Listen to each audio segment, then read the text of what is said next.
This is The Creative Way on the Jefferson Exchange. I'm Vanessa Finney. Regular listeners of the JX might have heard an interview in December between Mike Green, Emmy Lewin of the Oregon Cultural Trust, and one of my guests today, Vance Beach. Vance is the executive director of B.A.S.E, Black Alliance and Social Empowerment, and that interview announced the grant funding his organization had received from the Cultural Trust. Today we'll be talking to Vance about some specific arts programming that grant is supporting. He'll be joining us by phone. We also have on the phone the Ashland-based artist Crystal Profitt, who will be talking about a current installation at Langford Art Gallery that she conceived and curated. It's called Don't Touch My Hair, an interactive crowned experience. Welcome, Crystal. Yes. Hi, good morning. Good morning. Crystal, a lot of people of color will recognize that phrase instantly, don't touch my hair, because they've experienced that invasiveness throughout their lives. But what made you want to gather testimony a little more formally and actually use it to fuel an art project? And how did you go about it? That's a great question. I think really it came from the idea that I really wanted to showcase BIPOC people as beautiful. And this really just kind of stemmed from growing up with a lot of people of color, not necessarily being taught that they could be seen as beautiful. There isn't always a lot of representation, and that has improved over the years, of course.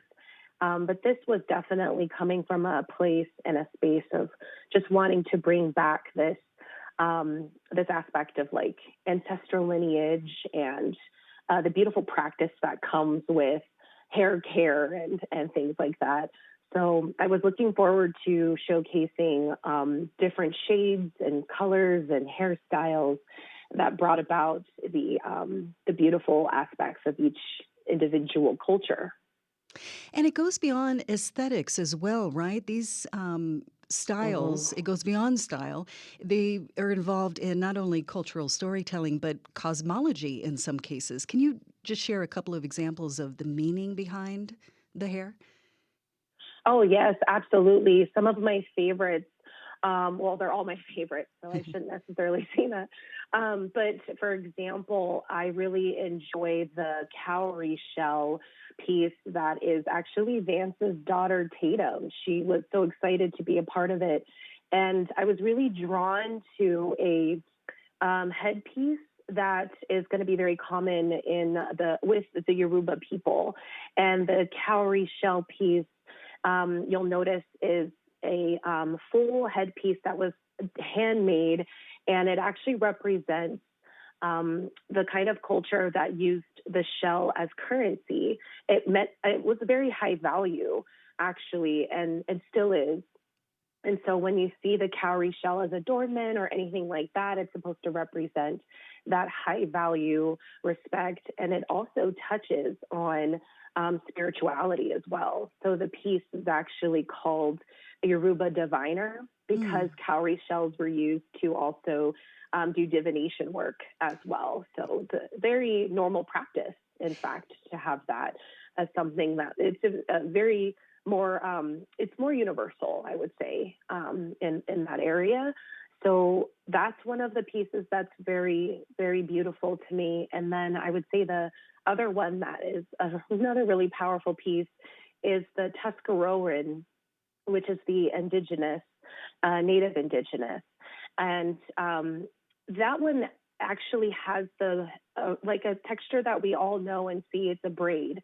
But this in particular, for the Tuscarorans, not just anybody could touch their hair. They specifically reserved hair care for specific ceremonies like mourning and if they were going to get married, rites of passage, things like that. So touching that hair, was actually something that was left to, the people of status or shamans. And so in the installation itself, you're actually able to touch the Tuscaroran hair and take that braid and connect it to the tree, and the tree illuminates. So these are some of the special ones. Yeah. That's fascinating. And You know, sort of a weak parallel might be pregnant women who are used to people maybe without asking, reaching out and Mhm. touching their stomach, even strangers, or that can even feel Mhm. invasive if it's someone you know. But this, in this case of the hair, given what you described, especially, it's even more meaningful. And that's sort of in the title. It mentions crowned experience, and that Mhm. reminds me of something I read about. One African cosmology actually views the hair as an intermediary between the spiritual and the human realms. And it also, I think, refers, you can tell me too, there's something called the Crown Act, which is Mhm. a bipartisan federal bill that's been reintroduced in Congress last year. And it stands for Create a Respectful, Open World for Natural Hair. It aims to update these sort of white ideas or European ideas of professionalism. Yes, yes, exactly. I love that you touched on the example of pregnant women. I just want to go back to that Yeah. because something that I've also really loved about this experience is so many people can relate to the conversation around boundaries. And that is a big part of this. I feel like the exhibit is actually opening up conversations where we can explore boundaries and our bodies. Like there's a couple of like social norms that have become social norms, and they might not necessarily be very mindful of the person you're actually touching.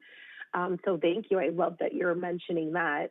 And yes, the reason we wanted to include that interactive crowned experience is because I really wanted to touch on the not so subtle pun that is the top of your head, which we also consider the crown of your head.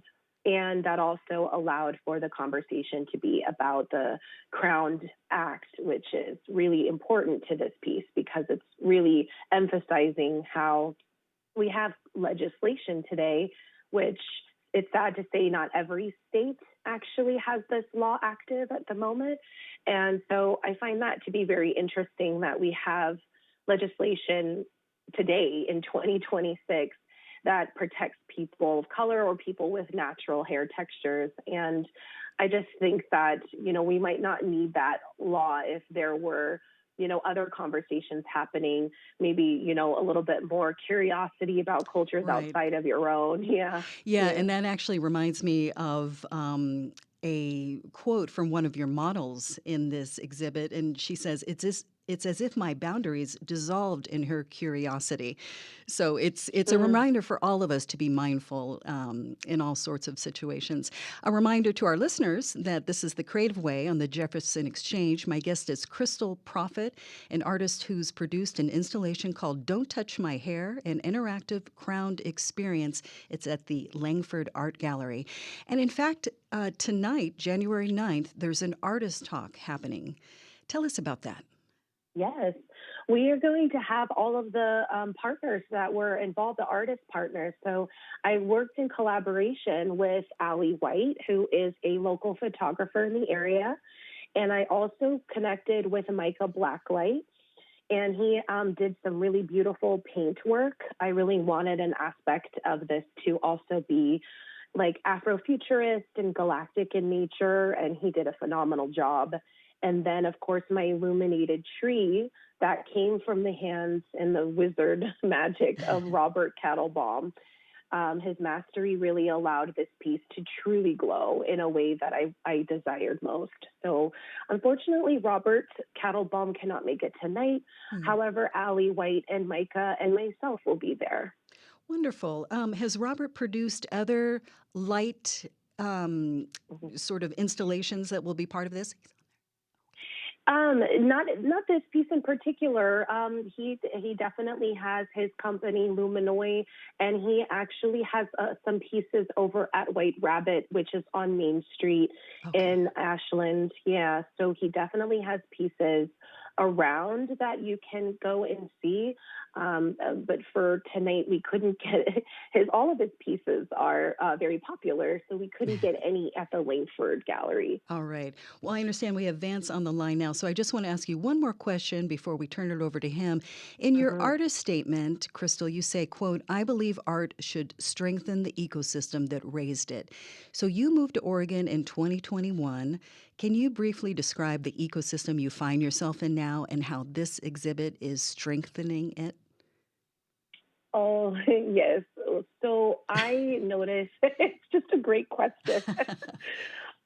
When I moved here, I noticed that there was a bit of a history here in Oregon, and I really thought that it would be quite important for all of the people of color who are moving into this area to recognize the significance of connecting back to nature, which is why I have a tree. That's the focal point in the installation. Ah, I I have this belief that people of color are here to bring us back to the earth. They're here to remind us of our inherent connection. And I believe we're meant to be stewards of the land. So if we can refocus that, then we can actually help the area thrive.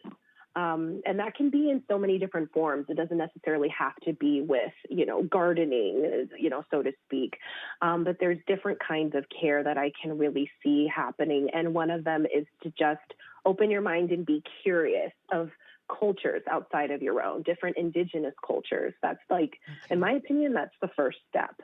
Fantastic. I look forward to Mhm. talking to you more about that. Now, Vance, welcome. I understand you're on the phone now.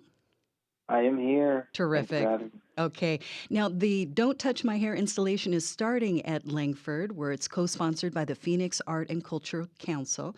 But soon it's moving to a new venue with the addition of other exhibits. So tell us about what's going on at the Rogue Gallery and Art Center in Medford. Yeah, the Road Gallery and Art Center in Medford. We're basically going on our third year in honor of Black History Month, giving voice to Black artists in the Valley to express and share themselves. And we've been fortunate enough to have that experience with the Road Gallery and Art Center, where they've enjoyed the collaboration. I think a lot of people in the community have come through to see quite an experience. And so that's going to be happening. I think it opens up towards the end of this month, and it will go all the way until February 20th. With February 20th, I believe being a Friday, that will be the reception day where all the artists and everybody will be there, and it's open to the public to come in and talk with the artists. But it will be open and available for people to see the various projects that people have worked on, and including the Don't Touch My Hair project. Terrific. Can you throw out the names of any other artists?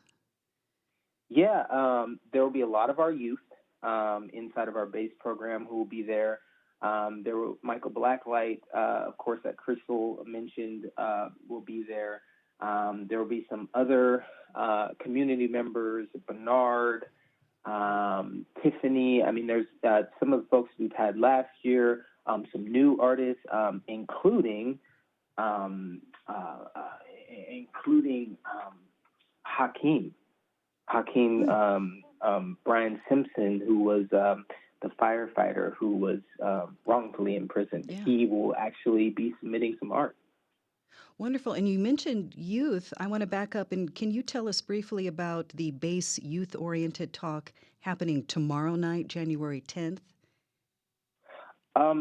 Yeah, I think Crystal can actually speak on that a little better. It's her event, but in essence, yeah, it's an opportunity for our youth. Crystal's given us a special reception for our youth to come in and experience the Don't Touch My Hair project.